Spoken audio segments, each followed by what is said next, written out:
الحمدللہ رب العالمین والصلاة والسلام علی محمد الامین واعوذ باللہ من الشیطان الرجیم بسم اللہ الرحمن الرحیم۔ خواتین و حضرات، تدبر حدیث کے مبادی ہم نے پڑھنا شروع کر دیے تھے اور اس میں تمہید کی فقروں کا ہم نے مطالعہ کر لیا تھا۔ میں یہ بات ابتدا ہی میں عرض کر چکا ہوں کہ ہمارے پاس اس وقت جو اللہ کا دین ہے وہ جتنا کچھ میں تحقیق کر سکا ہوں اس کی بنیاد پر بغیر کسی تردد کے کہا جا سکتا ہے کہ ہم کو اجماع منتقل ہوا ہے۔ یہ بات بھی میں واضح کر چکا ہوں کہ اجماع کوئی دینی اصطلاح نہیں ہے، بلکہ یہ کسی بھی تاریخی چیز کے منتقل ہونے کے ذرائع میں سے سب سے مستند ذریعہ ہے۔ یعنی دنیا بھر میں جو علوم منتقل ہوتے ہیں اگر وہ ماضی میں کبھی تفصیل پائے ہیں تو وہ ہم تک یا اس ذریعے سے پہنچیں گے یا پھر اخبار احاد سے پہنچیں گے۔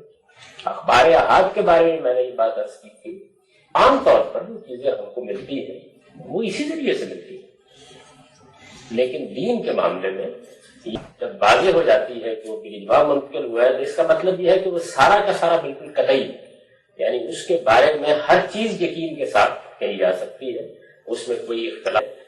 اس اصول کو سامنے رکھ کر میں نے وہ مبادی بھی آپ کے سامنے بیان کر دیے جس سے سنت متعین کی جاتی ہے، اور سنت کی فہرست بھی آپ کے سامنے آ گئی۔ اس میں پچھلی 2-3 نشستوں میں بعض نازک بحثیں بھی ہو گئی کہ جو چیزیں میں نے اس فہرست میں شامل نہیں کی ان کے وجوب اور ان کے اختلاف کیا۔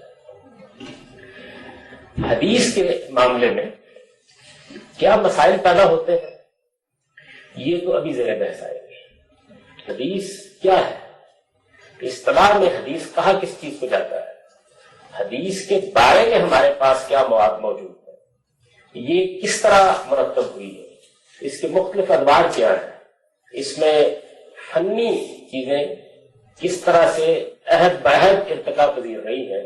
میں نے اس کا ایک مختصر اور اجمالی نقشہ پچھلے لیکچر میں پیش کر دیا، یعنی یہ بتایا تھا یہ پورا کا پورا فن بنیادی اصطلاحات کے ساتھ کیسے ہم تک پہنچا ہے، اس میں بڑی بڑی کتابیں کون سی ہیں، کن چیزوں کی طرف ہم اس کے اصولی مباحث کے لیے رجوع کر سکتے ہیں، تو بالاجمال یہ چیزیں اس میں بیان ہو گئی۔ اب ہم اس سے پیدا ہونے والے مسائل کا مطالعہ کریں اور یہ بھی دیکھیں گے کہ میں اپنے حقیر علم کے حد تک اس کو کس زاویہ نظر سے دیکھتا ہوں۔ تمہید کی یہ چند سطریں میں پھر پڑھ رہا ہوں۔ نبی صلی اللہ علیہ وسلم کے قول و فعل اور تقریر و تصویر کی روایتیں جو زیادہ تر اخبار احاد کے طریقے پر نقل ہوئی ہیں اور جنہیں اصطلاح میں حدیث کہا جاتا ہے، اس میں ایک تعریف قابل غور ہے، یعنی نبی صلی اللہ علیہ وسلم کا قول، فعل اور تقریر و تصویر۔ میں وضاحت کر چکا ہوں، قول بات ہے، یعنی حضور نے کوئی بات اس کو کسی شخص نے سنا، اس نے آگے اس کو بیان کر دیا، یہ قول کی روایت۔ رسول اللہ صلی اللہ علیہ وسلم نے کوئی ایسا کام کیا جو دینی لحاظ سے، اخلاقی لحاظ سے اہمیت کا حامل تھا، یا کوئی واقعہ ایسا سرزد ہوا جو آپ کے فعل کی صورت میں تھا، تو اس کو کسی شخص نے دیکھا اور آگے بیان کر دیا۔ حضور صلی اللہ علیہ وسلم کے سامنے کوئی کام کیا گیا اور آپ نے اس کام پر کوئی نکیر نہیں فرمائی، یعنی کوئی منفی تبصرہ نہیں کیا آپ نے۔ ایک آدمی مثال کے طور پر حضور کی نماز پڑھتا ہے تو آپ نے اس کی نماز کو دیکھا اور اس کے بارے میں کوئی منفی بات نہیں، تو یہ گویا تصویر ہو گئی، یعنی یہ واقعہ اگر بیان ہو گیا ہے تو یہ تصویر یا تقریر، دو ہاتھ اس کے لیے استعمال کی جاتی ہیں، اس لیے دونوں کو میں نے جان جاتے ہیں، تقریر اور تصویر۔ تقریر برقرار رکھنا، تصویر اسے صحیح قرار دینا، اور یہ صحیح قرار دینا اصل میں خاموشی سے، یعنی اس کا مطلب یہ ہے اگر تو صحیح زبان سے قرار دیا گیا تو وہ قول ہو جائے گا، یعنی تقریر اور تصویر کا مطلب یہ ہے۔ پھر اس کے آگے یہ بیان کیا گیا ہے کہ یہ زیادہ تر اخبار احاد کے طریقے پر بنتے ہوئے، یعنی ایک تو یہ ہے نا کہ چیزیں بالتواتر آ رہی ہیں، نسل بعد نسل سارے لوگ اس کی گواہی دے رہے ہیں، صحابہ کرام کو اس پر اجماع ہے، بعد کے لوگوں کو اس پر اجماع ہے، یہ 1-2-4 آدمی ہوتی ہے۔ اور میں نے یہ بات بھی واضح کر دی تھی کہ اخبار احاد میں اگرچہ لفظ واحد استعمال ہوتا ہے لیکن یہ اصطلاح ہے، اور یہ اصطلاح جن جن معنی میں استعمال ہوئی ہے اس کی تفصیل میں پیچھے بیان کر چکا ہوں، یعنی حدیث کی جو اہم قسمیں ہیں، غریب ہے، عزیز ہے، اس کو بھی میں بیان کر چکا ہوں اس سے پہلے، یعنی اس فن کا مالی تعارف پچھلے لیکچر میں ہو چکا ہے۔ اخبار حق کے طریقے پر نقل ہوئی ہیں اور جنہیں اصطلاح میں حدیث کہا جاتا ہے، یعنی عام طور پر ہم یہ کہتے ہیں کہ یہ حدیث ہے۔ حدیث ویسے تو ہر بات کو کہا جاتا ہے، لیکن یہ رسالت میں آپ صلی اللہ علیہ وسلم کے قول و فعل اور تقریر و تصویر کے لیے خاص ہو گیا لفظ۔ ویسے تو عربی زبان میں ہر بات کو حدیث کہا جاتا ہے، یہاں تک کہ قرآن نے قرآن کو حدیث کہا، تو اب یہ حدیث میں بات ہوئی ہوگی ہے نا قرآن میں، یعنی یہ جو قرآن ہے اس کے بعد تم کس بات کو مانو؟ تو حدیث ایک عربی زبان کا عام لفظ ہے جس کا مطلب ہے بات، لیکن یہ پھر اصطلاح بن گئی اور اس میں قول اور فعل اور تقریر اور تصویر تینوں چیزیں آ گئی۔ میں نے یہ لکھا کہ ان کے بارے میں یہ دو باتیں ایسی واضح ہیں کہ کوئی صاحب علم انہیں ماننے سے انکار نہیں کر سکتا۔ ایک یہ کہ رسول اللہ صلی اللہ علیہ وسلم نے ان کی حفاظت اور تبلیغ و اشاعت کے لیے کبھی کوئی ظاہر ہے کہ حضور قرآن مجید کے رسول ہے کہ اللہ کا دین پہنچانے کے لیے ہے۔ قرآن مجید نے یہاں تک کہہ دیا ہے کہ اگر آپ نے اس دین کو پہنچانے کا اہتمام نہیں کیا تو گویا آپ نے اپنے فریضہ رسالت کو ادا کرنے میں کوتاہی کی۔ فَإِن لَّمْ تَفْعَلْ فَمَا بَلَّغْتَ رِسَالَتَهُ، یہ چیز نبی صلی اللہ علیہ وسلم کی یہ ذمہ داری بنا دیتی ہے کہ دین کی حیثیت سے جو چیز بھی آپ دیں، جو حکم بھی لوگوں تک پہنچائے، اس کی حفاظت کا بھی اہتمام کریں اور اس کی تبلیغ و اشاعت کا بھی اہتمام کریں۔ حدیث کے بارے میں نے پچھلی دفعہ یاد کر دیا تھا کہ پورے ذخیرہ حدیث کو پڑھنے کے بعد 4 روایتیں ہمارے سامنے آتی ہیں، ان کا میں نے ذکر کر دیا تھا، جس میں خود حدیث کے بارے میں کوئی حدیث، اور 4 روایتیں میں نے بیان کر یہ میں نے البتہ عرض کر دیا تھا کہ کیونکہ بڑا وسیع ذخیرہ ہے، میں یہ کہہ سکتا ہوں کہ اس پر ایک نظر میں نے ڈال لی ہے، ممکن ہے کہ کوئی چیز رہ گئی ہو، لیکن اپنے علم کے حد تک بڑی 4 روایتیں ہیں جو میں نے آپ کے سامنے پیش کی کہ یہ کل 4 روایتیں ہیں جن میں خود حدیث کے بارے میں کوئی بات فرمائی۔ ان میں سے بھی ایک روایت تو خطبہ ہجرت الوداع کے بارے میں، یعنی کوئی معقول آدمی نہیں کہہ سکتا کہ اس میں کوئی عمومی حدیث کو پہنچانے کا اہتمام کیا جا رہا ہے، بلکہ حضور نے جو بات کہی وہ یہ ہے کہ میں نے اس وقت کچھ گفتگو کی ہے، اہمیت کی حامل گفتگو ہے، ظاہر ہے کہ آخری آپ کا وہ خطبہ ہے، تو جو لوگ نہیں ہوتا، یعنی اگر بالکل آپ عقل عام کی روشنی میں دیکھیں تو اس میں کوئی حدیث کی حفاظت و اہتمام کا مضمون نہیں پیدا کیا جا سکتا، بلّے وہ شاہد ظاہر، اس پر میں نے عرض کر دیا تھا۔ باقی جو 2 روایتیں ہیں ان میں زیادہ سے زیادہ بات معلوم ہوتی ہے وہ یہ ہے کہ حضور نے اس کو پسند فرمایا، یعنی آپ نے یہ بات پسند فرمائی کہ لوگ کوئی میری بات اگر سنتے ہیں اچھی طرح اس کو اخذ کرتے ہیں اور وہ کوئی دین کی بات ہے، کوئی خیر کی بات ہے، تو یہ لوگوں کو پہنچا دیں۔ یعنی زیادہ سے زیادہ جو بات ان دونوں روایتوں سے معلوم ہوتی ہے وہ یہ ہے کہ نبی صلی اللہ علیہ وسلم نے اس کو پسند فرمایا، اور چوتھی روایت میں تو صرف آپ نے اس بات کی تنبیہ فرما دی کہ دیکھو میری طرف کوئی ایسی بات منسوب نہ کرنا جو غلط ہو، ایسا کرو گے اور کوئی جھوٹی بات میرے دل میں لگا دو گے تو یہ قیامت میں جہنم میں اپنا ٹھکانہ بنانے کی، وہ یہ ایک منفی بات ہے جس میں آپ نے لوگوں کو تنبیہ کر دی کہ کوئی غلط بات میری طرف منسوب نہ کرنا۔ باتوں میں آپ کہہ سکتے ہیں کہ حضور نے پسند، اچھی بات، یعنی یہ اللہ تعالیٰ اس آدمی کو تازگی عطا فرمائے کہ میری بات سنتا ہے تو اس کو سمجھتا ہے، دوسروں تک پہنچا دیتا ہے۔ نہ اس کو آپ حفاظت کہہ سکتے ہیں اور نہ تبلیغ و اشاعت کا اہتمام کہہ سکتے ہیں۔ پورے ذخیرہ حدیث کے اندر یہی کچھ ہے، اس سے زائد کوئی چیز نہیں ہے، تاہم کوئی چیز اگر سامنے آ جائے تو اس پر غور کیا جا سکتا ہے۔ اس وجہ سے یہ کوئی نادر میں نے عرض کی، یعنی اس کا کسی شخص نے کبھی دعویٰ بھی نہیں کیا۔ زیادہ سے زیادہ جو کچھ کہا جاتا ہے وہ یہی ہے کہ صحابہ کرام نے جو حضور صلی اللہ علیہ وسلم سے بات سنی ہے انہوں نے کوئی اہمیت اس کی محسوس کی ہے، اس میں بھی صحابہ کا اختیار تمیزی استعمال ہوا ہے، یعنی صحابی نے پسند کیا بات بیان کرنا، کسی نے پسند کیا بات نہیں جاننی۔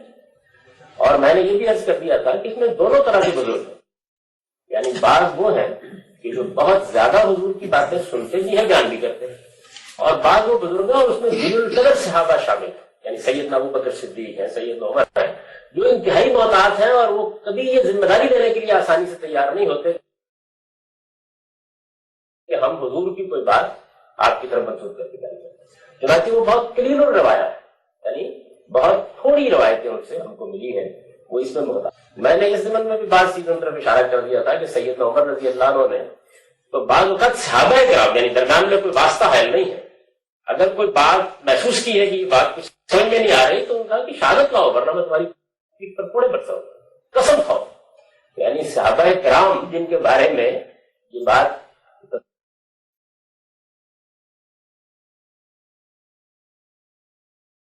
سکتی کہ وہ حضور صلی اللہ علیہ وسلم پر کوئی جھوٹی بات لگا دیں گے، ان کے معاملے میں بھی وہ اس حد تک محتاط ہے. ان روایتوں کی طرف میں نے اشارہ کر دیا تھا جن میں خود رسالت مآب صلی اللہ علیہ وسلم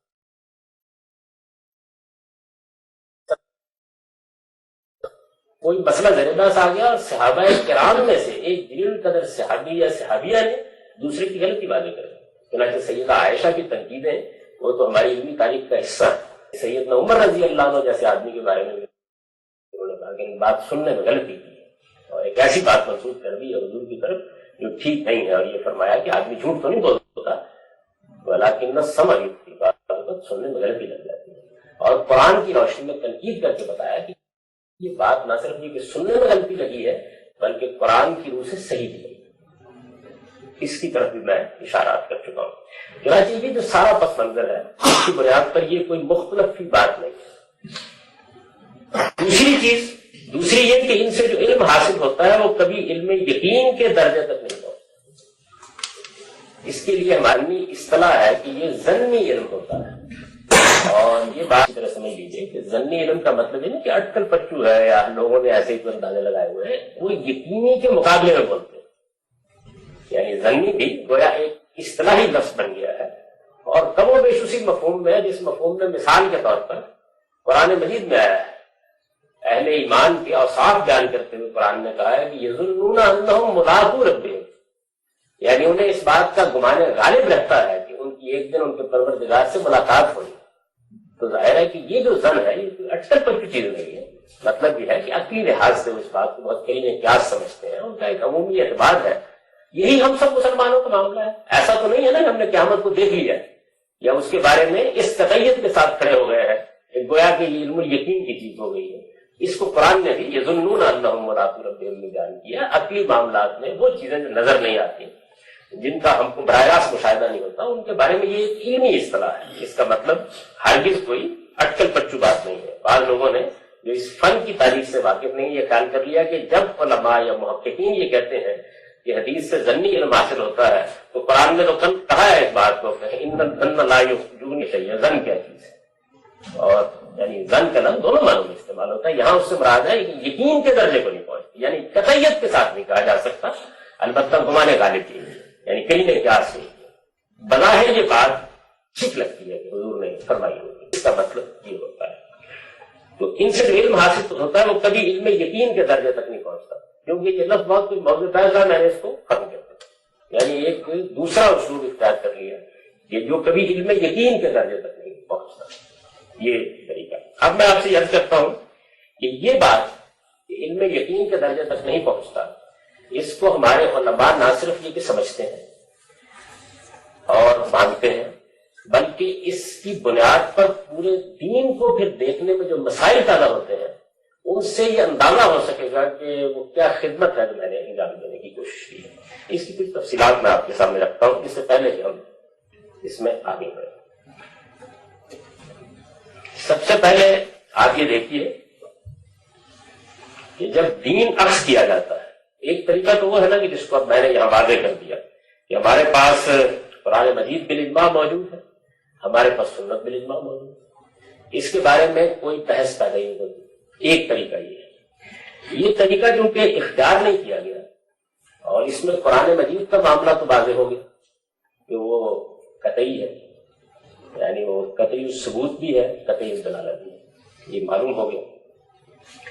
لیکن جو کچھ ہم کو سنت کی حیثیت سے ملتا ہے، تو چونکہ میں عرض کر چکا ابن عبد البر کا وہ ابتدائی جو اقتباس تھا یاد ہوگا کہ اجماع سے بھی سنت منتقل ہوتی ہے اور اخبار احاد سے. تو اجماع کا حصہ تو واضح ہے لیکن اخبار احاد سے منتقل ہوتی ہے تو پھر کیا ہوتا ہے؟ یہ دیکھیے اس کو کیسے دیتے ہیں. حنفی فقہاء اس ساری بات کو کہہ رہا کہ فلاح ہے اور یہ نور الازا کی شرح ہے اس میں یہ بحث بہت تفصیل کے ساتھ اور بڑے ہی محکم انداز میں ہوئی ہے.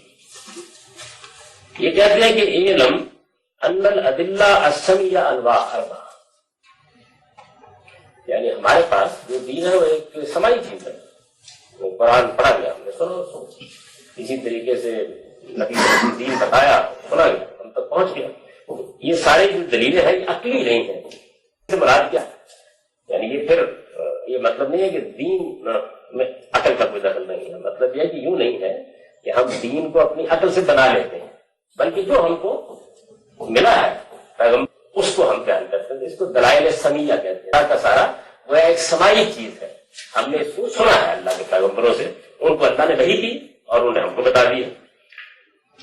تو یہ 4 قسموں کی ہے ساری کی ساری. یعنی جو دین جب بیان کیا جاتا ہے، میں تو یہ کہوں گا کہ جب دین بیان کیا جاتا ہے تو دلیل ایک ہی ہے، اور وہ یہ ہے کہ ہمارے پاس دلیل موجود ہوتا ہے. یہ 4 قسمیں ہیں اس کی. پہلی قسم کیا ہے؟ قطعی الثبوت والدلالہ. پہلی قسم یہ ہے کہ ثبوت بھی بالکل قطعی ہے اور دلالت بھی اس بات کی بالکل قطعی ہے. یہ بات کیوں کہتے ہیں؟ یہ بات اس لیے کہتے ہیں کہ مثال کے طور پر قرآن کا ثبوت قطعی ہے. مثال کے طور پر نماز بالاجماع منتقل ہوئی ہے، اس کا ثبوت قطعی ہے. لیکن قرآن کی ایک آیت کو ہم نے سمجھنا ہے. اگر تو سمجھنے کا معاملہ یہ ہے کہ اختلاف کی گنجائش ہی نہیں، تو پھر یہ قطعی دلالت بھی ہو گئی. اور اگر اس کے معاملے میں 2 رائے ہو سکتی ہیں، 3 رائے ہو سکتی ہیں، لوگ مختلف بھی ہو گئے، ہو سکتی یا نہیں ہو سکتی لیکن بہرحال ہو گئے، تو پھر وہ قطعی دلالت نہیں رہی. تو پہلی قسم یہ ہے کہ قطعی ثبوت ہو اور قطعی دلالت بھی ہو. کن نصوص المتواترہ، اس کی مثال انہوں نے کیا دی ہے کہ جیسے بالاجماع منتقل ہونے والی چیزیں، تواتر ہونے والی چیزیں جیسے قرآن ہے، یا جس طرح کی میں کر چکا ہوں کہ سنت ہے. اور اگر انہی لوگوں کی تعبیر مستقل سنت کا وہ حصہ جس کو یہ بھی اسی دائرے میں رکھتے ہیں، تو یہ پہلی صورت ہے. دوسری کیا ہے؟ وہ قطعی الثبوت ظنی الدلالہ، یعنی ثبوت تو قطعی ہے، قرآن میں آیت موجود ہے، ثبوت تو قطعی ہو گیا، معلوم ہو گیا کہ آیت، یعنی حضور نے قرآن میں یہ آیت ہم کو دی ہے اور ہم تک ہی پہنچ گئی ہے، تو ثبوت قطعی ہو گیا. لیکن آیت کے معاملے میں 2 4 5 آرا ہو سکتے، تو کیا ہو جائے گا؟ ظنی الدلالہ. اس کی مثال ہوتی ہے کل آیات المعبدہ، یعنی وہ آیتیں جن کی تعویل کی جا سکتی ہے. اور ظاہر ہے کہ تعویل کی جا سکتی ہے، ایک تو وہ آیات ہے نا جو محتاج تعویل نہیں، آپ نے پڑھا بس بات بیان کر دی، لیکن جن کے بارے میں تعویل کا بن سکتا ہے. ایک صاحب علم کہتا ہے میرے خیال میں مدعا ہی ہے، دوسرا کہتا ہے میرے خیال میں مدعا ہی ہے. تو یہ بھی صورتیں ہو گئی. تیسری صورت کیا ہے؟ ظنی الثبوت، یعنی ثبوت اب قطعی نہیں رہا. یہ میں نے عرض کیا نا کہ جو چیزیں اخبار احاد سے ہم کو منتقل ہوتی ہیں ان میں سے کوئی ایک بھی ایسی نہیں ہے جس کے بارے میں یہ کہا جا سکے کہ یہ علم یقین کے درجے تک پہنچ گئی. تو یہ کیا چیز ہو گئی؟ یہ اب ظنی الثبوت ہو گئی، یعنی اس کا ثبوت ظنی ہے. ظنی الثبوت قطعی الدلالہ، لیکن یعنی مثلا ایک حدیث ہے، ظنی الثبوت تو ہو گئی، یہ تو نہیں یقین کے ساتھ کہا جا سکتا کہ یہ واقع رسالت پاک صلی اللہ علیہ وسلم نے فرمایا ہے ایسے ہی فرمایا. تو ثبوت میں تو ایک درجے کا گمان موجود ہے، لیکن جو کچھ بھی ہمارے پاس پہنچا ہے اس میں کوئی بات نہیں ہو سکتی، یعنی اس کی دلالت بتائیے. مطلب یہ ہے کہ اس کے مدعا کے بارے میں اختلاف نہیں ہو سکتا. مثال کے طور پر ایک حدیث میں یاد ہے نماز پڑھو، تو اس میں تو بحث نہیں ہے. تو یہ چیز کیا ہے؟ اب اس کی مثال انہوں نے دی. دیکھیے پہلے کی مثال دی کل نصوص المتواترہ، یعنی قرآن مجید یا جو چیزیں متواتر ہیں یا جو چیزیں اجماع سے ہیں. دوسرے کی مثال انہوں نے دی آیات، یعنی یہاں بھی کوئی حدیث نہیں دے رہا ایسا ہی، اس لیے کہ وہ قطعی اس ثبوت کی دونوں صورتیں ہیں. کل آیات المعبدہ. تیسرے کی مثال میں اب کہتا ہے کہ اخبار الاحاد التی مفہومها قطعی، یعنی یہ تیسری قسم میں اب تو معلوم ہو گیا نا کہ اخبار احاد کی کوئی چیز بھی کبھی علم یقین کے درجے تک نہیں مانی جاتی. یہ کیٹیگری جیسے ہی شروع ہوتی ہے تو اب یہ ظنی، ہاں البتہ دلالت قطعی ہو سکتی ہے، اور دلالت قطعی کا مطلب میں واضح کر چکا ہوں، یعنی اس بات میں کوئی بحث کا سوال نہیں. یعنی یہ بحث ہو سکتی ہے کہ یہ حضور سے ثابت ہے یا نہیں، لیکن جو کچھ بھی آ گیا ہمارے پاس اس کو سمجھنے میں کوئی مسئلہ نہیں پڑا، اس کو کہیں گے قطعی الدلالہ۔ چنانچہ انہوں نے اس کو وضاحت کر دی کہ اخبار الاحاد، یعنی اس کی مثال ہے اخبار احاد التی مفہوم ہوا قطعی، ان کا مفہوم بالکل قطعی ہے۔ اب چوتھی قسم کیا ہے؟ ثبوت والدلالہ، یعنی ثبوت بھی ظنی ہے، وہ تو ہے ہی اخبار احاد کا، جو بات اس رہی ہے اس میں بھی 2 4 5 10 آرا ہو سکتی ہیں۔ یہ کیا ہے؟ کہتے ہیں کہ اخبار الاحاد اللہ کی مفہوم و ظنی، اس کی مثال وہ اخبار احاد ہے جن کا مفہوم بھی قطعی نہیں رہا بلکہ وہ ظنی ہو گیا ہے۔ تو آپ یہ دیکھیں کہ اس میں ہوا کیا ہے، یعنی اخبار احاد کی 2 قسموں سے متعلق، وہ ثبوت کے ہر حال میں ظنی ہے، دلالت سے ان کی 2 قسمیں ہو سکتی ہیں، ایک یہ کہ جن میں کوئی اختلاف کا سوال نہیں ہے سمجھنے میں، اور ایک وہ کہ جن میں ہو سکتا ہے۔ یہ 4 قسمیں ہو گئی۔ اب میں نے کیا تھا کسی وقت کہ ہمارے فقہا اس کی بنیاد پر پھر خاص طور پر فقہائے احناف کرتے ہیں، یعنی یہ بڑی دلچسپی ہے۔ ایک تو یہ ہے نا کہ آپ یہ کہتے ہیں کہ بھئی یہ اللہ کے پیغمبر نے حکم دیا ہے، تو حکم دیا ہے اور یہ واضح ہو گیا ہے کہ یہ حکم ہمارے لیے فرض ہے یا یہ چیز مستحب ہے۔ ایک تو یہ صورت سمجھ جاتی، اس کی وجہ یہ ہے کہ جو بھی کوئی حکم دیا جائے گا تو اس میں یہ سوال پیدا ہو جائے گا نا کہ یہ ہم پر لازم ہے یا یہ پسندیدہ بات ہے، یہ ہمارے لیے ممنوع ہے یا ناپسندیدہ بات یہ ہو جائے گا۔ لیکن ان حضرات نے چونکہ اخبار احاد کو شامل کر لیا ہے، اب جو سنگین مسئلہ پیدا ہوا ہے وہ یہ ہے کہ یہ چیز کے وجود اور عدم وجود کا فیصلہ اصل میں اس کے ثبوت کی صحت اور کمزوری کی بنیاد پر جاتا ہے۔ میری بات واضح نہیں ہوئی ہوگی، لیکن میں نے آپ کو یاد ہوگا میں نے شہادت کے معاملے میں بڑی سخت تنقید کی تھی اس بات کے اوپر، جب ہمارے یہاں قانون بنایا گیا، عدالت میں بھی کی تھی اور بعد میں لکھا بھی اس کے اوپر کہ یہ کیا چیز ہے کہ اگر فلاں اور فلاں طریقے سے جرم ثابت ہوگا تو حد کی سزا ہوگی اور فلاں اور فلاں طریقے سے ثابت ہوگا تو تعزیر ہوگی۔ یعنی یہ کیا چیز ہے؟ جرم یا ثابت ہوتا ہے یا نہیں ثابت ہوتا؟ ثبوت اور عدم ثبوت کے درمیان کوئی چیز نہیں ہوتی۔ یعنی جرم کے بارے میں یہ نہیں کہا جا سکتا کہ یہ 99% ثابت ہے، وہ 100% ثابت ہوتا ہے تو ثابت ہوتا ہے، ورنہ 1% شبہ کا مطلب یہ ہے کہ جرم ثابت نہیں ہوگا۔ کامن سینس یہ کہتی ہے۔ تو میں نے یہ سوال اٹھایا تھا کہ اگر آپ کے خیال میں جرم ثابت ہو گیا ہے تو حد کیوں نہیں، اور اگر ثابت نہیں ہوا تو تعزیر کیوں؟ یعنی اگر آپ یہ کہیں کہ جرم تو ثابت ہو گیا ہے لیکن جرم کی نوعیت ایسی ہے اور جرم ایسے حالات میں کیا گیا جو مجرم رعایت کا مستحق ہے، یہ بات نہیں سمجھ میں آتی، ہر معقول آدمی کی سمجھ میں آتی ہے، اس لیے کہ سزا ایک ہی نہیں دی جاتی، سزائیں مختلف ہو سکتی ہیں، لیکن سزا میں فرق اگر تو جرم کی نوعیت اور مجرم کے حالات کی بنیاد پر کیا گیا ہے تو میں مانتا ہوں، لیکن اگر سزا میں فرق کی بنیاد ثبوت کا کم یا زیادہ ہونا ہے تو یہ بات نہیں مانی جا سکتی، یعنی اس کو کامن سینس قبول نہیں ہے۔ اگر کوئی دوسرا بھی اس بات کو مانتا ہے تو اس کو رد ہونا چاہیے، اس کی کوئی بنیاد نہیں۔ اگر 1% بھی شبہ رہ گیا ہے تو جرم ثابت نہیں ہوا۔ جرم کے ثبوت کے معاملے میں جج کہتا ہے مجھے تردد ہے، سزا نہیں دے سکتا، نہیں دینی چاہیے، ہاتھ نہیں لگانا چاہیے، یعنی وہ یہ ایک دوسری چیز ہے کہ جج یعنی کیا اس درجے تک کبھی پہنچ بھی سکتا ہے؟ نہیں، جو ہمارے پاس موجود ذرائع ہوتے ہیں ان کی بنیاد پر وہ مطمئن ہو جائے اس بات کے اوپر کہ جرم ہوا ہے تو اس کو سزا دینے کا حق ہے۔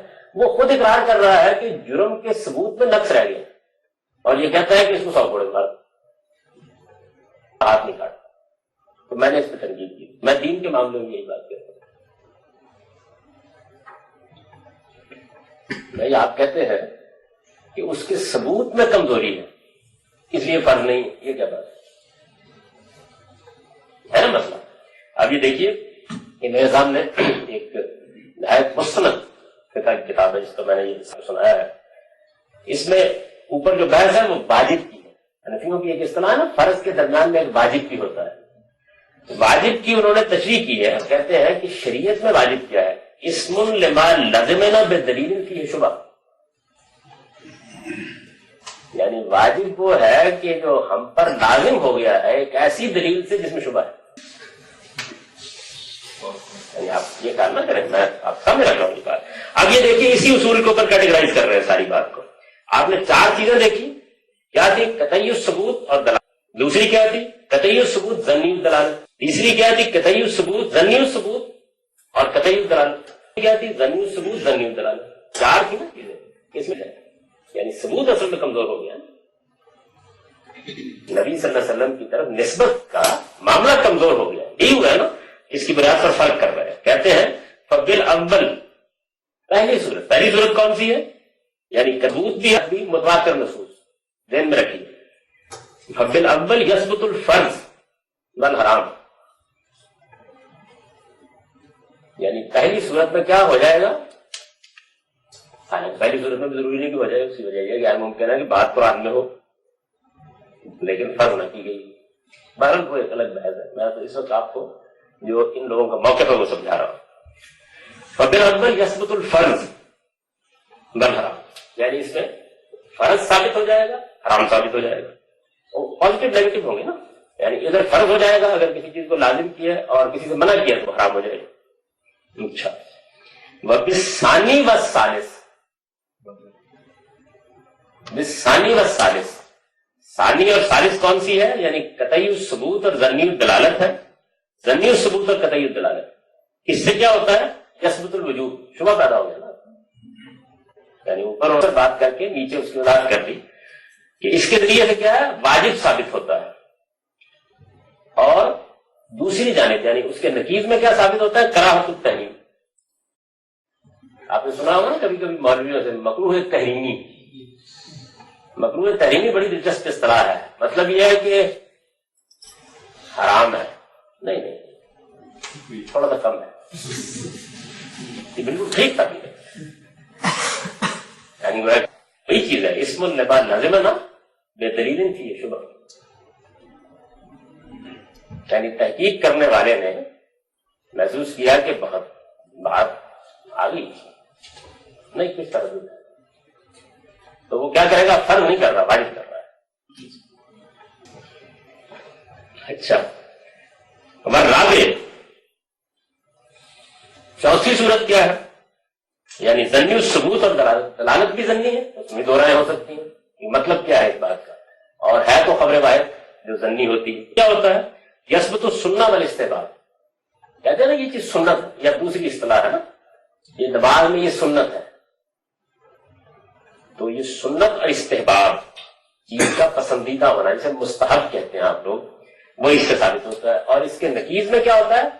کراہت التنزیہ, یعنی تنزیہی کراہت. تنزیہی کراہت ویسی ٹھیک ہے یہ بات, نہیں تھوڑی سی کراہت یعنی میں نے کوئی آیت کی تشریح کی ہے, جو لفظوں میں تشریح کی جاتی ہے بیان کرتے ہیں اس کو, وہ کہتے ہیں کہ کون ہے مستربن مترددہ, اس میں ایک اضطراب اور ایک تردد باقی ہوتا ہے. یعنی اس میں آدمی قطعیت کے ساتھ بات کہنے کی پوزیشن نہیں ہوتی. اس سے یہ بات واضح ہو گئی ہوگی کہ ہمارے ہاں جو ذخیرہ موجود ہے اس میں جیسے ہی آپ اخبار احاد پر آتے ہیں تو آپ اصل میں یقین کے درجے سے نیچے آ جاتے ہیں. اب اس میں انہوں نے یہ جو کچھ کیا ہے, یعنی ثبوت کا طریقہ اور اس میں استحباب اور کراہت تنزیہ, یہ تو میں نے محض آگے کچھ بحثیں اس نوعیت کی ہوں گی تو آپ کے سامنے رکھ دیا. ورنہ اصل میں جو بات پیش کرنا مقصود ہے وہ یہ ہے کہ یہ بات کہ اس سے ہم کو یقین کے درجے کا علم حاصل نہیں ہوتا. نہ صرف یہ کہ مانی جاتی ہے بلکہ اس سے اس طرح کے نتائج نکلتے ہیں. یعنی یہ نتائج آپ نے دیکھ لیا نا کہ اس کے نتیجے میں ایسی چیزیں لازم ہوتی ہیں جن کی دلیل میں شبہ ہوتا ہے, اور انہوں نے اس کو لفظوں میں بیان کیا. یعنی دلیل کی کمزوری, ثبوت کی کمزوری کہیے, دلیل تو ایک الگ چیز ہے, ثبوت کی کمزوری یہ معاملے کو تبدیل کرتی چلی جاتی ہے. ایک یہ بات ہے. تیسری کیٹیگری ہے جو ضمنی ثبوت کرتی ہے دلالت, اس کے بارے میں کہا ہے کیا وہ کہتے ہیں دلالت ہے ضمنی ثبوت ہونے کے باوجود, اصل میں اس کی کیا وجہ یہ ہے کہ انڈیپینڈنٹلی جو بات میں کہی گئی ہے وہ متواتر یا غیر ضمنی ذرائع سے وجوب کے درجے میں ہے, اسٹیبلشڈ ہے. یعنی مثال کے طور پر جب کہا جاتا ہے ضمنی ذریعے سے کہ نماز پڑھو, انڈیپینڈنٹلی کیونکہ ایک قطعی ذریعہ بتا رہا ہے کہ نہیں یہ دلالت یہ ہے کہ اس کے سوال پورا دہرائے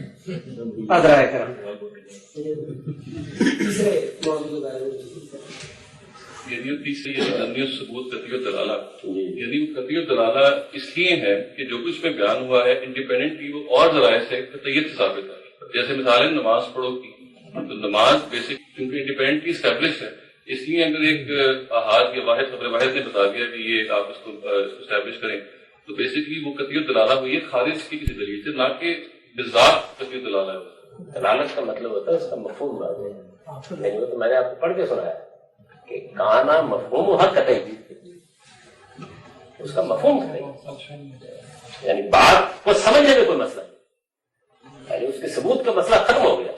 وہ تو اصل میں ثبوت میں بیان ہو گیا، کوئی اجماع نہیں سوال ہے، اجماع کا سوال نہیں ہے. مطلب اس میں اجماع کا لفظ نہیں بولنا چاہیے نا. مطلب یہ کہ بس بات اتنی صاف ہے کہ اس کے بارے میں دو رائے نہیں. اجماع تو ایک اصطلاح ہے نا منتقل ہونے کے بارے میں، وہ مراد نہیں ہے. مطلب یہ ہے کہ ایک بات میں نے ایک جملہ بولا ہے اس کے بارے میں کوئی سوال نہیں، سیدھی سی بات ہے. لیکن ایک جملہ بولا ہے جو اس کے بارے میں ابھی میں نے بولا تھا سب لوگ کہہ رہے سمجھ نہیں آیا، ہو جاتا ہے نا ایسا بات کا. یہ مطلب ہے اس کا. دلالت کا مطلب ہے مفہوم کا واضح ہونا یا غیر واضح ہونا یا مختلف بھی ہونا یا اس میں امکان ہونا. جیسے انہوں نے دیکھا نا قرآن کی مثال دی کل آیات المعضلہ، وہ آیات جن میں تعویل ہو سکتی، تو ثبوت میرے پاس نہیں ہے. ثبوت تو ضمنی الثبوت قطعی الثبوت میں بیان ہو گیا. یہ بات واضح ہو گئی، یعنی یہ ہمارے فقہ کا موضوع. اب دیکھیے ہمارے ہاں بڑے جلیل القدر آدمی ہے امام شافعی، بڑی اعلیٰ کتاب ہے ان کی، موافقات کا کوئی جواب نہیں. اتنی بھی داد دی جائے مصنف کو، جس درجے کی چیز اس نے لکھی ہے. اصول فقہ میں امام شاطبی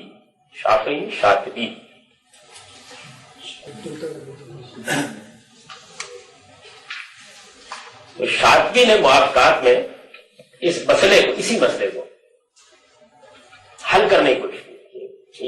یہ جو مسئلہ پیدا ہوتا ہے فقہا کا تو آپ نے دیکھ لیا، اس کو بھی ذرا سامنے رکھیے تاکہ پھر آگے کی بحث سمجھ میں آ سکے کہ ہم اس کو کس زاویے سے دیکھ رہے ہیں. بنیاد میں تو ظاہر ہے کہ وہ کھڑے، ان کی مختصر سی عبارت ہے، ذرا پہلے سن لیجیے پھر دیکھیے کہ انہوں نے کیسے لیا مسئلے کو. مسئلہ وہی ہے کہ جو ہم کو دین پہنچا ہے اس میں جو ضمنی ذریعے سے پہنچا ہے تو کیا کہیں اس کا. کل دلیل شرعی اما یکون قطعی و ضمنی، یعنی جتنی بھی شرعی دلیلیں ہیں یا تو قطعی ہوگی یا ضمنی ہوگی. قطعی سے مراد وہی یعنی قرآن ہے تو قطعی ہے، اگر اجماع سے کوئی چیز منتقل ہوئی ہے قطعی ہے، اور اخبار احاد سے منتقل ہوئی ہے ضمنی. یہ آگے خود شاطبی اس کو واضح کرتے ہیں. کل دلیل شرعی اما یکون قطعی و ضمنی، جتنی بھی شرعی دلیلیں ہیں جن کی بنیاد پر ہم دین بیان کرتے ہیں وہ یا قطعی ہوگی یا ضمنی ہوگی. فَإِن كَانَ قَطَعِيًّا فَلَا إِشْكَالَ فِي اعْتِبَارِهِ، یعنی اگر وہ قطعی ہے تو پھر تو اس کے ماننے سمجھنے اس سے دین اخذ کرنے میں کوئی مسئلہ نہیں. بات واضح ہو گئی. اب تو گفتگو اس پہ ہو سکتی ہے نا کہ مدعا کیا ہے، مفہوم کیا ہے، یعنی بات تو آ گئی ان تک. اب انہوں نے اس کی موٹی موٹی مثالیں دی. كَأَدِلَّةِ وُجُوبِ الطَّهَارَةِ مِنَ الْحَدَثِ وَالصَّلَاةِ وَالصِّيَامِ وَالْحَجِّ وَالْأَمْرِ بِالْمَعْرُوفِ وَالنَّهْيِ عَنِ الْمُنكَرِ وَاجْتِمَاعِ الْكَلِمَةِ وَالْعَدْلِ وَأَشْبَاهُ. یعنی انہوں نے موٹی موٹی دین کی جو چیزیں ہیں ان کی مثال اس میں دے دی ہے کہ جس طریقے سے یہ کہ اگر کسی آدمی نے پیشاب پخانہ کیا ہے یا کوئی اس کو غلاظت لاحق ہوئی ہے تو طہارت کرنی ضروری ہو جائے گی. نماز ہے، زکوٰۃ ہے، روزہ ہے، حج ہے. اس طرح یہ بات کہ مسلمانوں کی ذمہ داری ہے کہ وہ ایک دوسرے کو تبلیغ دعوت کا کام کرتے رہے، اچھی باتوں کی تلقین کرتے رہے، بری باتوں سے روکتے رہے. ان کو اپنے معاملات میں ایک ہی جگہ پر اکٹھے ہو کر اپنا نظم قائم کرنا چاہیے. اور اسی طریقے سے جو بنیادی چیزیں جیسے عدل وغیرہ ہے یہ انہوں نے بیان کیا. یعنی یہ موٹی موٹی وہ باتیں ہیں جو بالکل قطعی ہیں. اب اس کے بعد وَإِن كَانَ ظَنِّيًّا، اگر وہ ظنی ہے فَإِمَّا يَرْجَعُ إِلَىٰ أَصْلٍ قَطْعِيٍّ وَلَا، یہ موافقات کے زمانے کی کتاب ہے. اس زمانے میں ہمارے جو علماء فقہا اور بڑے بزرگ تھے ان کے اسلوب پر منطق اور علم کلام کی اصطلاحات کا بہت غلبہ تھا. یعنی یہ عام زبان میں نہیں لکھی ہوتی، ایک خاص زبان ہے جس میں یہ لکھی ہوتی ہے. کہتے ہیں کہ اگر وہ ظنی تو دو شکلیں ہو جائیں گی. میں ان کو بھی کوئی اختلاف نہیں، مسئلے کوئی اور زاویے سے سلجھانے کی کوشش کر رہے ہیں۔ اگر وہ ظنی ہے تو کہتے ہیں کہ دو صورتیں ہو جائیں۔ ایک صورت یہ ہے کہ یرجع الی اصل قطعی، ہمارے پاس یا تو دینت کی کوئی بنیاد موجود ہے یا قرآن کی کوئی بنیاد موجود ہے یا کوئی بات موجود ہے، یعنی کوئی قطعی اصل موجود ہے، یہ اس کی فرع ہے۔ سمجھ رہے ہیں بات؟ یعنی مثال کے طور پر یہ بات تو ہم کو معلوم ہے کہ کسی کو نقصان نہیں پہنچانا چاہیے، یہ تو فطرت بھی ہے، قرآن نے بھی اس کی تلقین کی ہے۔ اب اس کی بنیاد پر کوئی ایسا حکم دے دیا گیا کہ بازار میں سودا صنف خرید کام نہ کرنا یا کرنا ہے، تو اگرچہ یہ خبر واحد، یعنی ہم تک یہ حکم تو ضمنی ذریعے سے پہنچا ہے، لیکن اس کے پیچھے کیا ہے؟ اس کے پیچھے ایک قطعی اصل موجود ہے جس سے یہ ٹوٹا ہوا ہے۔ جیسے یہ کہا جاتا ہے مثال کے طور پر کہ نبی صلی اللہ علیہ وسلم نے جو باہر سے لوگ آتے تھے قافلے لے کے تجارت کے، ان سے باہر ہی خرید و فروخت کرنے سے روک، اور یہ کہا کہ ان کا مال منڈی میں آنا چاہیے پہلے، اس کے بعد جہاں جو کچھ کرنا ہے کیا جائے۔ اسی بعض لوگ جو دیہاتی لوگ سامان لے کے آتے تھے، ان سے باہر ہی معاملہ کر کے ان کو بعض وقت منڈی کا صحیح بھاؤ نہیں بتاتے تھے اور دھوکہ دے دیتے تھے۔ تو یہ جتنی بھی چیزیں ہیں یہ ایک اصل پر مبنی ہے، میں ان کی بات سمجھا رہا ہوں، ان کا مراد کیا ہے کہنے، ایک اصل کے اوپر مبنی ہے۔ آپ کو یہ پتہ چل گیا کہ یہ بات تو قرآن میں بھی ہے، یہ بات تو فطرت کے دین میں بھی ہے، یہ بات تو ایمان سے منتقل ہوئی ہے، اب یہ گویا اس کی ایک شوٹ نکل آئی ہے، اس کی ایک برانچ ہے وہ نکل آئی ہے، اس کا یہ کوئی ایسی چیز نہیں ہے، یعنی یہ بات وہ ہے کہ یہ گویا اس کے اندر سے پھوٹ رہی۔ تو اگر یہ ایک صورت کہتے ہیں یہ ہوگی، کہتے ہیں فَإِنْ رَجَعَ إِلَىٰ قَطَعٍ فَهُوَ مُعْتَبَرٌ أَيْضًا، یعنی اگر یہ صورت پیدا ہو گئی ہے تو اگرچہ وہ خبر واحد ہے لیکن وہ وہاں ٹوٹی ہوئی ہے نا، اصل ہم نے دریافت کر لی ہے، اس کے اندر سے وہ نکلی ہوئی ہے، تو اب اس کو مان لیں ٹھیک، یعنی مسئلہ نہیں پیدا ہوتا، یعنی کہ کسی قطعی جو دلیل ہے اس کی فرع ہے، اس کی فرع وہ اما یرجع الی اصل قطعی، یعنی کوئی اصل ہے جو بالکل قطعی ہے، یعنی اس اصل کے بارے میں کوئی بحث نہیں ہو سکتی، وہ اس پر مبنی، ٹھیک مان لیں گے اس کو۔ وَإِن لَمْ يَرْجِعْ، اگر وہ کسی اصل قطعی کے ساتھ نہیں ملتی، ظنی ہو گئی ہوئی ہے نا، یقین کے درجے تو پہنچ ہی نہیں ہوئی، پھر کیا کرے؟ پچھلا جملہ ایک دو پچھلا قطعین کی کیا کہتے ہیں؟ بہت معتبر ہے نا، انہوں نے پہلے یہ کہا تھا نا کہ فلا اشکال فی اعتبار ہی، یعنی اس کو ماننے سمجھنے میں کوئی مسئلہ نہیں پیدا ہوتا، تو اس میں بھی یہی ہو جائے گا۔ وَإِن لَمْ يَرْجِعْ، اگر نہیں لوٹائی جا سکتی، یعنی بات کی کوئی اصل نہیں ملتی، ہم کو کوئی بنیاد نہیں ملتی، واجبت تثبت فی، پھر رک جائیں گے، اس لیے رک جائیں گے، اس لیے کہ یہ بات شادی کے لیے بھی ماننا مشکل ہے کہ اب دین میں میں ایک ایسی بات کیسے مان لوں کہ جس کی کوئی اصل بھی موجود نہیں ہے اور وہ خبر واحد سے مل رہی ہے، پھر رک جائیں گے ہم۔ فلم اسے اطلاق القول میں قبول ہے، پھر مطلقاً یہ بات نہیں کہی جا سکتی کہ اب بحث و بحث اب کی شروع ہو جائے، اب نہیں، مطلب مسئلہ پیدا ہو گیا۔ میں یہ سمجھانے کی کوشش کر رہا ہوں کہ جب یہ کہا جاتا ہے کہ علم یقین کے درجے تک نہیں پہنچی تو کیا مسائل پیدا ہوتے ہیں، یعنی اب مسئلہ پیدا ہو گیا، اب اس کے بعد آپ بحث کریں۔ اچھا، پھر وہ کہتے ہیں کہ یہ جو صورت پیدا ہو گئی ہے، یہ کیا صورت پیدا ہو گئی ہے؟ خبر واحد ہے، ثابت ہے، ثابت سے مراد محدثین کے طریقے پر ہم کو مل گئی، روایت صحیح ہے تو نہیں، اور بات اس میں ایسی بیان ہوئی ہے کہ اس بات کے لیے ہمیں کوئی اصل نہ قرآن میں ملتی ہے نہ اجماع میں ملتی ہے، یعنی نہ سنت اجماعی سنت میں ملتی ہے نہ فطرت کے دین میں، دین کے مسلمات میں ملتی ہے۔ تو اب وہ کہتے ہیں کہ یہ جو قسم بن گئی ہے پھر قسموں میں ڈل جاتی ہے، قسمن یزاد دو اصلاً و قسم لا یزاد دو لا یزاد، یعنی ایک صورت یہ ہوگی کہ یہ اس کی کوئی اصل تو نہیں ملتی لیکن یہ کسی کے اصل کی مخالفت بھی نہیں کر رہے۔ آگے جو جس کی اصل نہیں ملتی انہوں نے بیان کر دیا کہ اس کی اصل یا قرآن میں ہوگی، سب کو دو دو دفعہ دہرانے پڑیں گے، ٹھیک۔ جواب دو پیچھے تو انہوں نے بیان کر دیا کہ اس کی یا تو اصل ہوگی یا میری فطرت میں. اب یہ دوسری بات آپ نے ان کے بارے میں کہی ہے کہ اگر کسی چیز کی ان دونوں میں اصل نہیں ملتی، یعنی کسی قطعی دلیل میں اس کی اصل میں نہیں ملتی، تو اس کی مزید دو شکلیں ہوں گی. یعنی پہلی بات تو اصولی بیان کر دینا کہ آپ اس کے قبول ہونے کے بارے میں آپ نہیں کر سکتے، رک جائیں. آپ اس کو کسی جگہ بٹھاتے ہیں، یعنی وہ کہتے ہیں کہ اس میں آپ اس بنیاد کے اوپر کہ حدیث صحیح ہے کوئی دین کی بات نہیں کہی جا سکتی. اس کے قبول کرنے کا معاملہ علی الاطلاق نہیں ہو سکتا. اب وہ تھوڑی تفصیل کر رہے ہیں اس کی کہ پھر اس میں بھی دو صورتیں ہو جاتی ہیں. ایک تو یہ ہے کہ ہم یہ کہتے ہیں کہ یہ تو اصل میں متضاد ہے، قرآن کچھ کہہ رہا ہے، کچھ کہہ رہے ہیں. ایک تو اصل نہیں ملی تھی بلکہ الٹا وہ موافقت بھی نہیں رکھتی. اور ایک یہ ہے کہ یعنی لا یضاد ولا یوافق، یعنی بات ایسی ہے کہ نہ کہا جا سکتا ہے قرآن کے خلاف ہے، نہ کہا جا سکتا ہے اس کے مطابق. ہو سکتا ہے نہیں آگے ویسے انہوں نے کہا کہ ایسی کوئی چیز مجھے ملی نہیں، لیکن بھارت علمی لحاظ سے تو اقسام کر ہی دی جائیں گی، تو یہ ہو جاتا ہے. اچھا اب اس میں ظاہر ہے کہ جو پہلی صورت ہے یعنی ایک بالکل قطعی ذریعے سے ہم کو کوئی چیز مل گئی ہے جس کو بیان کر چکا، تو فلاں اشکال افیت بارے ہی اس میں تو کوئی ضرورت نہیں ہے.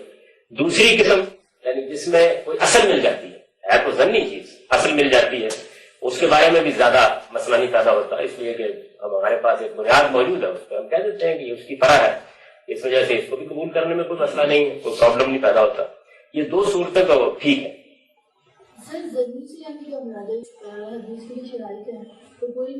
پوری ہو گئی، پوری ہو جانے کے بعد بھی کوئی حدیث علم یقین کے درجے تک نہیں پہنچتی. میں بتا چکا ہوں نا پچھلے اپنے لیکچر میں کیوں نہیں پہنچتی، یعنی یہ میں نے بتایا تھا کہ وہ کیا مسئلے ہیں جو اس کے باوجود رہ جاتے ہیں. میں بھول گیا ہم لوگ پچھلے لیکچر، یاد ہے؟ یاد ہے میں نے عرض کیا تھا کہ سند میں وہ کیا خراب باقی رہ جاتا ہے حقیقت کے باوجود. اور اگر اس میں بھول گیا تو دوبارہ سن لیجیے، اور اگر سننے کا موقع نہ ہو تو ہمارے استاد مولانا مینا سنگھ اسلائی کی جو کتاب ہے عبادی تدبر حدیث، اس میں ایک پورا باب ہے سند کے خلاف جو انہوں نے بیان کیا کہ وہ کیا ہے چیزیں ہیں، یعنی وہ تو سب مانتے ہیں وہ خلا ہے، کچھ نہیں کہا جا سکتا. تو تیسری صورت یہ تھی نا کہ جو اصل قطعی کے معارض ہو گئی، خلاف ہو گئی، تو کہتے ہیں کہ اما ثالث فهو الظنی المعارض لاصل قطعی فمردود بلا اشکال، یعنی اس کو تو حرام رد کر دیا، یعنی اس میں تو دو ٹائی نہیں ہوئی. اصل قطعی کے ساتھ وہ معارض کھڑی ہو گئی، خلاف ہو گئی، دین فطرت کے کسی مسلط ہے، کسی اجماعی سنت کے خلاف ہے، تو وہ تو ہر حال میں رد ہے. جی جب وہ یہ کہتے ہیں کہ یہ نہ قرآن کے خلاف ہو گئی یا نہ دین فطرت کے خلاف ہو گئی، یہ تو وہ ہے جو معارض ہو گئی ہے خلاف، رد کر دی جائے گی. رد کر دی، اسی پہ بھی گفتگو کر رہے ہیں. دین کے خلاف ہے، ملی نہیں ملی نہیں اس تو کبھی آیا نہیں نا. آپ میں مبادلت کیوں کر، ابھی تو میں نے یہ بیان کیا ہے کہ بھائی یہ 4 صورتیں بن گئی ہیں. پہلی صورت جو ہے وہ بالکل قطعی ہے، اس میں تو بحث نہیں ہو سکتی. دوسری میں ہمیں اصل مل گئی ہے، مسئلہ حل ہو گیا. تیسری میں یہ ہے کہ چلو کوئی اختلاف نہیں کر رہے، کہتے ہیں کہ اس میں معاملہ پھر بھی چل جائے گا. اچھا یعنی تیسری وہ ہے کہ جس میں اختلاف کر رہی ہے تو وہ تو مردود. اب چوتھی جو ہے اس کا کیا کیا جائے، کہتے ہیں کہ فہو فی محل نظر، اس پر عمل نہیں کرو، غور فرماؤ. تو کچھ نہیں، آگے اس کی بہت تفصیل ہے، مطلب میں نے آپ کو اجمالاً بتا دیا کہ اخبار احاد جو ہے، یعنی میں تشریح کر رہا ہوں اس اپنے ایک جملے کی، دوسرے سے جو علم حاصل ہوتا ہے وہ کبھی علم یقین کے درجے تک نہیں پہنچتا. مطلب یہ کہ میں نے کوئی ایسے ہی بات نہیں بیان کر دی، یہ مسئلہ ان سارے مراحل سے گزرا ہے اہل علم کے. اچھا ہماری تاریخ میں بعض بزرگ ایسے بھی ہیں جو اس سے بالکل مختلف رائے رکھتے ہیں، اور وہ یہ کہتے ہیں کہ نہیں، خبر واحد جو ہے اس سے یقینی ہوتا ہے. میں چاہتا ہوں کہ ان کا موقف اور استدلال بھی آپ کے سامنے رکھوں. یعنی عام طور پر ہماری امت کے علماء محققین یہی کچھ کہتے ہیں. میں نے آپ سے احناف، شافعی، مالکی، حنابلہ، یہ تو مالکی ہیں اور بڑے جلیل القدر آدمی ہیں. ان کی کتاب کو مالکی مذہب کا بیان نہیں ہے بلکہ اس امت کے جو کچھ ہمارے پاس دین کا علم ہے اس کی بہترین کتاب ہے. اقبال نے بھی بہت سفارش کی ہے ریکنسٹرکشن میں کہ اس کتاب کو ضرور پڑھایا جانا چاہیے. بہت اعلیٰ درجے کی کتاب ہے، لیکن جو زبان میں لکھی ہوئی ہے اس میں علامہ اقبال کے لیے بھی سمجھنے میں مسائل ہی ہوں گے.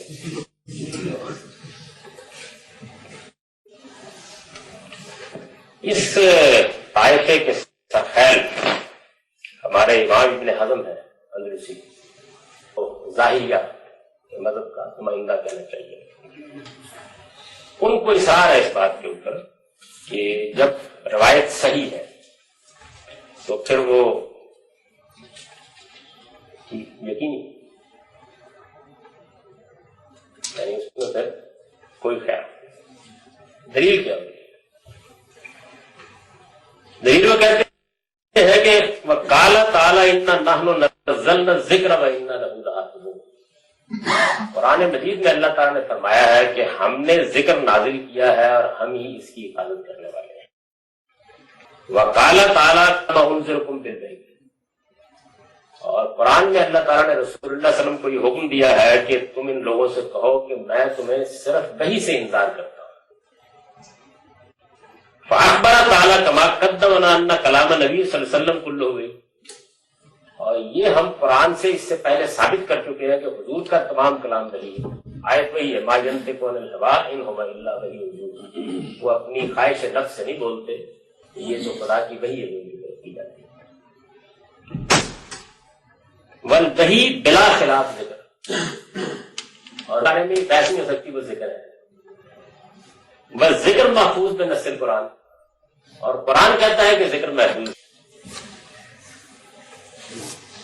شریف میں آگے فصح بذلک ان کلامہ صلی اللہ علیہ وسلم کلہ محفوظ بحفظ اللہ عز وجل، تو یہ بات ثابت ہو گئی پھر کہ حضور صلی اللہ علیہ وسلم کا سارا کلام خود خدا کی حفاظت سے محفوظ ہے۔ مضمون لنا لا یضیع منہ شیء، ہمیں ضمانت دی گئی ہے قرآن میں اس بات کی کہ اس میں سے کوئی چیز ضائع نہیں ہونے دی جائے گی۔ اذ اللہ تعالیٰ فهو بالیقین لا سبیل لا یضیع منہ شیء، اس کی وجہ یہ ہے کہ جس کی خدا حفاظت کرے اس کے بارے میں یہ تصور نہیں کیا جا سکتا کہ اس میں سے کوئی چیز ضائع ہو جا سکتا ہے۔ یہ وہ منقول علینا کلہ، وہ سارا کا سارا ہمیں یقین رکھنا چاہیے کہ ہم تک پہنچ گئے۔ یہ فللہ الحجۃ علینا ابدا، چنانچہ ان کا پھر جو بارہ ہاتھ کے بارے میں جو ہمارے تمام محققین اور علماء ہیں ان کا موقف یہ ہے کہ بھئی کیونکہ یہ یقین کے درجے تک نہیں پہنچتی تو اس لیے یہ تو ہم کر لیں گے کہ بات معقول ہے، ٹھیک ہے، سمجھ میں آ رہی ہے تو عمل کریں گے اس کے اوپر، اور بعض اعمال اس سے واجب بھی ہو جاتے ہیں ان کے نزدیک، جیسے ابھی ہم پڑھ چکے ہیں۔ لیکن یہ کہ یہ بات کہ اس کو ماننا ضروری ہے یہ واجب نہیں ہوتا۔ تو اصطلاح میں بیان کرتے ہیں کہ خبر واحد جو ہے یوجب العمل بالعلم، یعنی یہ اس کے ماننے کو لازم نہیں کرتی اس بات، عمل البتہ ٹھیک ہے ہو گیا، یہ سب کہتے ہیں۔ ابن حزم اس کے برعکس یہ کہتے ہیں فہذا یعنی خبر واحد اذ اتصل بروایت العدول الى رسول اللہ صلی اللہ علیہ وسلم وجب العمل به ووجب العلم بصحته، وہ کہتے ہیں کہ دونوں چیزیں ضروری ہیں، عمل بھی اس سے واجب ہوگا اور اس کو صحیح ماننا بھی دینی لحاظ سے واجب ہے، یعنی آپ اس کے بارے میں گفتگو نہیں کروا سکتے۔ تو یہ ابن حزم کا موقف ہے۔ یہ سب کچھ کو مان کیوں نہیں لیتے؟ یہ سب کچھ کو مان کیوں نہیں لیتے؟ ایک منٹ کتاب بہت اچھی ہے، کتنا لگتا ہے؟ ایک منٹ سوال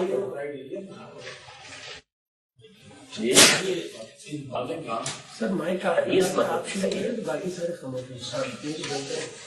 جو صحیح ہے جی سر یہ جو اسٹیٹمنٹ ہے یوجب العمل ولا یوجب العلم، اس میں عام طور پر یہ سمجھا جاتا ہے کہ یہ اس سے مراد علم سے مراد ایمانیات کی مباحث ہیں، یہ نہیں ہے یہاں پر مراد۔ اس کا مطلب ہوتا ہے کہ اس بات کو ماننا ضروری ہے۔ ٹھیک ہے، جیسے مثلاً اگر کوئی آدمی قرآن کی کسی آیت کا انکار کرتے تو آپ تکفیر کریں گے اس کی، لیکن جب ایک خبر کا ماننا ہی ضروری نہیں ہے تو اس پر عمل کرنا کیوں ضروری ہے؟ یہ بھی پھر ایک اس پر بھی وہ یہ کہتے ہیں کہ بھائی یہ تو یہ نہیں ہے کہ آپ کو اس بنیاد پر ہم کٹارے میں کھڑا کر دیں کہ آپ اس کے بارے میں تردد کرتے ہیں، لیکن یہ ہے کہ اگر بات معقول ہے تو آپ عمل تو کیجیے نا اس کے، یہ ہاں۔ تو یہ میں نے آپ کے سامنے ایک تصویر کر دی ہے کہ یہ میں نے جملہ لکھا ہے، اس کا مطلب کیا ہے۔ دوسری یہ کہ ان سے جو علم حاصل ہوتا ہے وہ کبھی علم یقین کے درجے تک نہیں پہنچتا، یعنی اب آپ یہ تو نہیں کہیں کہ پہنچ جاتا ہے، اور یا پھر ابن حزم کی بات مان لیجیے کہ پہنچ جاتا ہے، یعنی اس پر کوئی آپ محسوس کرتے ہیں کہ تبصرہ کرنے کی ضرورت ہے؟ ظاہر ہے کہ وہاں ذکر سے مراد قرآن مجید ہے. اللہ تعالیٰ نے جس وحی کے ذکر کرنے کے لیے کہا ہے وہ قرآن ہے. جس چیز کے بارے میں یہ کہا گیا ہے کہ حضور کبھی خواہش نفس سے بات نہیں کرتے بلکہ یہ قرآن ان کی طرف وحی کیا جاتا ہے، وہ قرآن کا ذکر ہے. اور جس چیز کی حفاظت کی اللہ تعالیٰ نے ذمہ داری لی ہے وہ بھی قرآن ہے. یعنی یہ جو منطق ہے کہ ہر وہی ذکر ہے اور ذکر کی حفاظت کی ذمہ داری لی گئی ہے، اگر آپ سمجھتے ہیں اس پر کسی بحث کی ضرورت تو میں کر دیتا ہوں. میرا خیال ہے کہ کوئی ضرورت نہیں، بالکل معلوم بات ہے. اب جناب کس وقت واپس نماز 8:05 پر